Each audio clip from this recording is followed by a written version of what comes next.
quelques mots. Je suis une ancienne du Collège Marie de France et après, j'ai consacré une très grande partie de ma vie au droit dans toutes sortes de fonctions qui m'ont apporté beaucoup de satisfaction. J'ai beaucoup aimé ce que j'ai fait.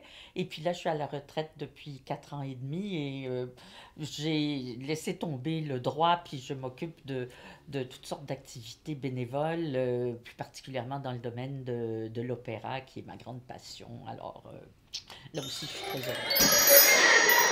Qu'évoque pour vous Marie de France en 3 mots? La, les échanges culturels, l'aspect international du collège. Moi, j'ai fini en 64. Et en 1964, c'était pas du tout la même chose qu'aujourd'hui. Et déjà dans ce temps-là, c'était un endroit où on avait au collège des compagnes qui venaient de plusieurs horizons, en plus de celles qui étaient d'origine française. La deuxième chose, c'est l'amour de l'étude et du travail. Moi, plus je pouvais en apprendre, plus j'aimais ça et on m'en a beaucoup donné. Alors, et l'autre chose, je dirais que c'est le souci de bien écrire et de bien parler. Et ça m'a été utile par la suite. Votre meilleur souvenir?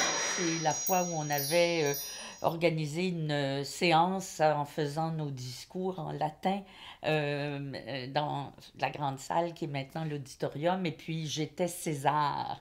Alors tout le monde se souvient et tout le monde de cette génération-là me rappelle que te souviens-tu, tu étais César et tout et tout. Alors c'est un bon souvenir parce que c'est pas tous les jours qu'on peut être César. Une qui est vraiment rigolote, si vous voulez, même si ça avait causé un certain remous, c'est que en passant à la cafétéria, les lieux n'étaient pas configurés de la même façon que maintenant et c'était plus petit. Euh, mais une année, on avait un vendredi midi fait éclater une bombe puante près de la cafétéria. Parce que euh, quelquefois, à cause de ce qui était cuisiné, il y avait il y avait des drôles d'odeurs. Et en tout cas, on avait fait et on avait été solidaires, toutes les filles de la classe, parce que dans ce temps-là, il n'y avait que des filles. On avait été très solidaires. Alors, il n'y avait personne qui avait dénoncé qui que ce soit. J'ai fait mes études de droit. J'ai pratiqué en pratique privée pendant une douzaine d'années et je suis devenue présidente de l'Association internationale des jeunes avocats et ça a ravivé mes intérêts pour une carrière internationale. Puis je vous raconterai après la petite anecdote qui avait fait qu'à la sortie de mes études de droit, je n'avais pas pu poursuivre une carrière dans le domaine international. Alors, je suis allée travailler 2 ans aux Nations Unies au service du droit commercial international à Vienne.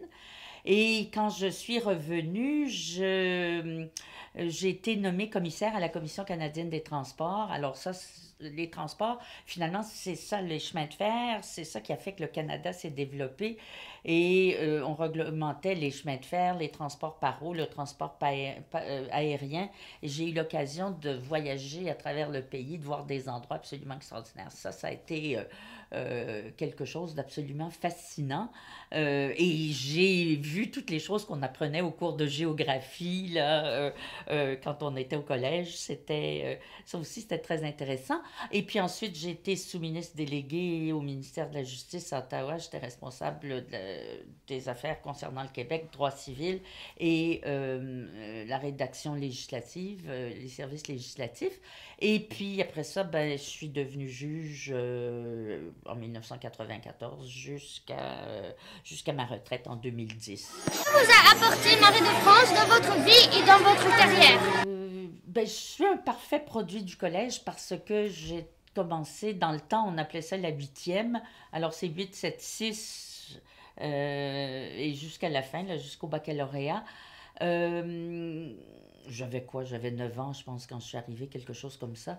Alors, je suis restée là quand même assez longtemps. Et il y a deux choses qui nous forment dans la vie, la famille et le collège.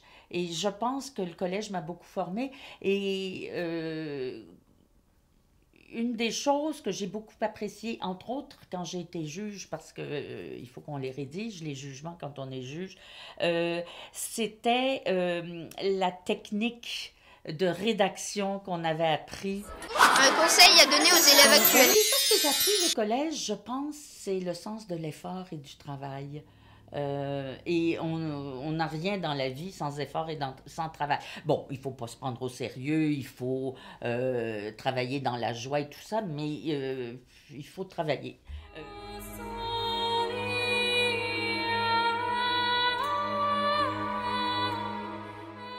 On est flatté, c'est sûr, parce que c'est quand même une forme de reconnaissance, mais je ne pouvais pas ne pas accepter. C'est pas la première fois qu'on me demandait de faire des choses pour le collège. Et à chaque fois qu'on m'a demandé de faire quelque chose pour le collège, j'ai toujours considéré que je devais accepter parce que je considère que j'ai beaucoup reçu du collège et quand on a beaucoup reçu, ben, il faut qu'on donne en retour. Alors, j'étais très heureuse d'accepter. Un mot à ajouter? Et ça dit, l'éducation, c'est l'ensemble des efforts réfléchis par lesquels on aide la nature dans le développement des facultés physiques, intellectuelles et morales de l'homme en vue de sa perfection, de son bonheur et de sa destination sociale. Sa principale fin est le bien et la perfection de l'individu, car plus il aura de valeur humaine, plus il sera apte à faire son bonheur et celui de ses semblables. Et pour permettre à l'individu d'atteindre cet idéal, l'éducation doit donner à l'enfant l'habitude de vouloir le bien et de le faire librement et lui apprendre à s'élever lui-même. Je n'oserais pas chanter, mais bon anniversaire au Collège Marie de France!